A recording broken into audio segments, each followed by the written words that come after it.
Listen.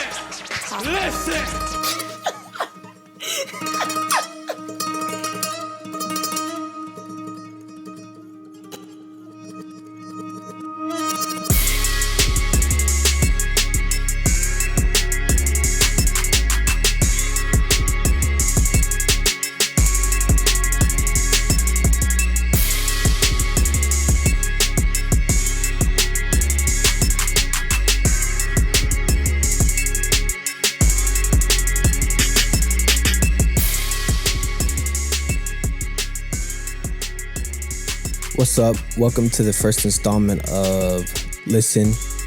The first episode, I just want to talk about active listening. This first episode is going to center around active listening. I probably named it in the title or whatever. But through my time at George Mason, if you don't know me, I went to George Mason University for 4 years. I got my bachelor's in music and music technology.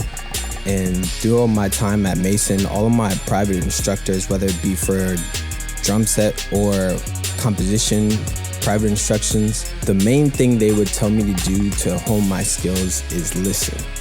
With that being said, I'm going to break down in this series how to listen and the benefits of listening, what you're listening for. Because, I found that with my mixing, sometimes when people mixing is very subtle, so when I go to mix, there'd be stuff that I wasn't hearing because I didn't know that I was supposed to be listening for that specific thing.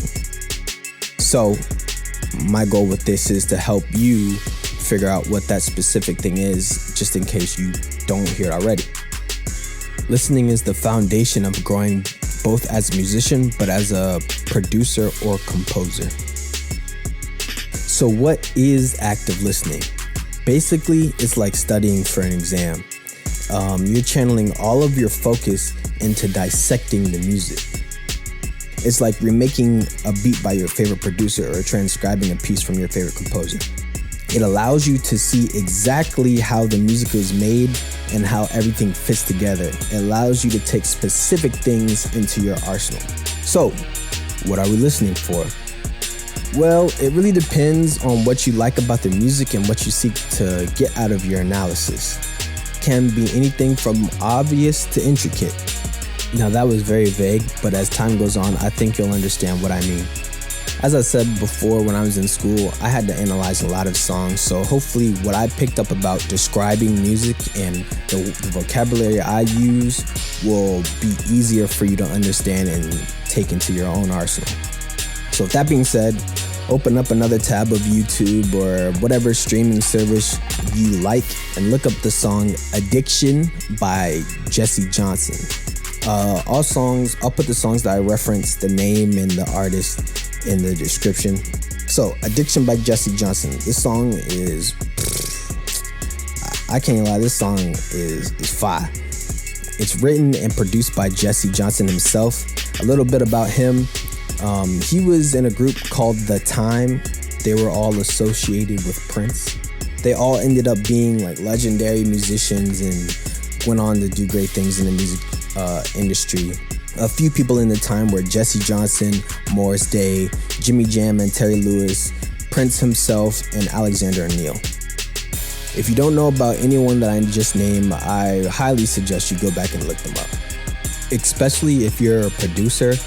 Not only is Jimmy Jam and Terry Lewis's production legendary, so is Prince's, Alexander O'Neal's. The songs he's put out are phenomenal, anthems. If you know somebody over 45, they've listened to at least Prince and Alexander O'Neal, and have definitely listened to something produced by Jimmy Jam and Terry Lewis. These are some of the things that I noticed from the Jesse Johnson song. The drum machine controls the color and the timbre of his drums. It is an offbeat kick and snare pattern. The song is very bouncy. The song is bright. I know the drums, I know the lead synth, the electric guitar, the string-like pad. The verse is basically just the rhythm section, and then the chorus brings in the synthic guitar. The bridge changes to major. And to me, the bridge is my favorite part. The change from major to minor gives it a certain energy and it charges it up, along with the melodic nature and gracefulness of the song during the chorus. My two favorite things to hear in music and that I personally gravitate to is like cinematic energy, like that opener to Star Wars. That's very cinematic, grandiose, that type of energy, or a graceful melody. Graceful melodies like in Fantasia's When I See You, I think it's called. The melody in there on the chorus is crazy. But I will definitely talk about these ideas in detail later. In fact, I wrote part of my senior paper about these ideas. When I put up the video, I will try to put the original notes that I took on the piece on the screen so you guys can see exactly what I was saying about that piece and this next piece I'm about to talk about. Another song I analyzed is Each Day is a Lifetime by David Ruffin. Now, this is one of my favorite songs of all time, and if there is an old head listening to this, he's going crazy. Like, Prince's homies and David Ruffin, like any old head is probably spinning on their head right now. Anyways, if you don't know about David Ruffin, he was a part of the famous Motown group, The Temptations. Unfortunately, he was on that narcotic and he got kicked out of the group. And then he died a very early death. But David was, I think he's one of the best voices, like the best voices of all time. I think the best voices like David Ruffin, Ty Dolla $ign, and Fred Hammond. Weird list, but nah. So, David Ruffin. This song was composed and arranged by producer Henry Hank Cosby, no relation to Bill Cosby. Henry worked and made a lot of music for a young Stevie Wonder, and he would go on to work with other great artists. And just as a little side note, don't expect this type of background information on every single artist that I talk about. With Henry Cosby, he's the person who I focused my senior paper on, so that's why I know all this information. And then with Jesse Johnson, I think that I did some research while I was in college. So I may or may not do the type of research I've done.